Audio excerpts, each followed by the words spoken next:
ಹರೇ ಶ್ರೀನಿವಾಸ. ಅಧಿಕ ಮಾಸದ ಮಹಾತ್ಮೆ ಅಧ್ಯಾಯ 10.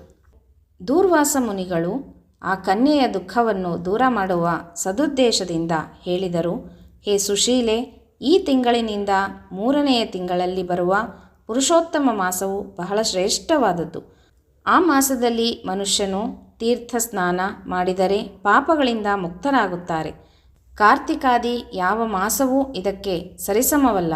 ಈ ಮಾಸದಲ್ಲಿ ಜಪ, ತಪ, ವ್ರತ, ದಾನಾದಿಗಳಿಂದ ಮನುಷ್ಯನು ಮಹಾಪುಣ್ಯಶಾಲಿಯಾಗಿ ಸಕಲ ಸೌಭಾಗ್ಯವನ್ನು ಪಡೆಯುತ್ತಾನೆ, ತನ್ನ ದುಃಖದಿಂದ ಮುಕ್ತನಾಗುತ್ತಾನೆ. ಈ ಮಾಸವು ಶ್ರೀಕೃಷ್ಣನಿಗೆ ಅತ್ಯಂತ ಪ್ರಿಯವಾದದ್ದು. ಇದರ ಹೆಸರೂ ಸಹ ಪುರುಷೋತ್ತಮ ಮಾಸವೆಂದಿದೆ. ಆದ್ದರಿಂದ ನೀನು ಸಹ ಈ ಪುರುಷೋತ್ತಮ ಮಾಸದ ವ್ರತವನ್ನು ಆಚರಿಸು, ನಿನ್ನ ಸಕಲ ಚಿಂತೆಯು ದೂರವಾಗುವುದು ಎಂದು ತಿಳಿಸಿದರು. ದೂರ್ವಾಸರ ಮಾತನ್ನು ಕೇಳಿ ಆ ಕನ್ಯೆಯು ಕೋಪಗೊಂಡು ಪುರುಷೋತ್ತಮ ಮಾಸವನ್ನು ನಿಂದಿಸತೊಡಗಿದಳು. ಆ ಮಾಸವು ಅತ್ಯಂತ ಮಲಿನ ಹಾಗೂ ಎಲ್ಲ ಕರ್ಮಗಳಿಂದಲೂ ಬಹಿಷ್ಕೃತವಾದದ್ದು. ಸೂರ್ಯ ಸಂಕ್ರಮಣವೇ ಇಲ್ಲ. ಆ ತಿಂಗಳು ಶ್ರೇಷ್ಠವಾಗಲು ಹೇಗೆ ಸಾಧ್ಯ? ತಾನು ವಿಷ್ಣು ಮಹೇಶ್ವರರ ಹೊರತು ಬೇರಾವ ದೇವತೆಗಳನ್ನು ಪೂಜಿಸುವುದಿಲ್ಲವೆಂದು ಸ್ವಲ್ಪ ಕೋಪಗೊಂಡು ಉತ್ತರಿಸಿದಳು.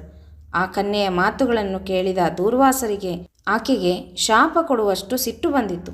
ಆದರೆ ಮಿತ್ರನ ಮಗಳು, ತಂದೆ ತಾಯಿ ಇಲ್ಲದವಳು ಹಾಗೂ ಇನ್ನೂ ಕನ್ಯೆ, ತಮ್ಮ ಶಾಪವನ್ನು ತಡೆದುಕೊಳ್ಳಲಾರಳು ಎಂದು ಭಾವಿಸಿ ಶಾಂತರಾದರು. ನಂತರ ಆ ಕನ್ಯೆಗೆ, ನೀನು ಪುರುಷೋತ್ತಮ ಮಾಸದ ತಿರಸ್ಕಾರ ಮಾಡಿರುವೆ, ನೀನು ಖಂಡಿತವಾಗಿ ಅನುಭವಿಸುವೆ. ನಿನಗೆ ಕಲ್ಯಾಣವಾಗಲಿ. ಭವಿಷ್ಯದಲ್ಲಾಗುವ ಶುಭಾಶುಭಗಳನ್ನು ತಡೆಯಲು ಆ ಬ್ರಹ್ಮನಿಂದಲೂ ಸಾಧ್ಯವಿಲ್ಲ.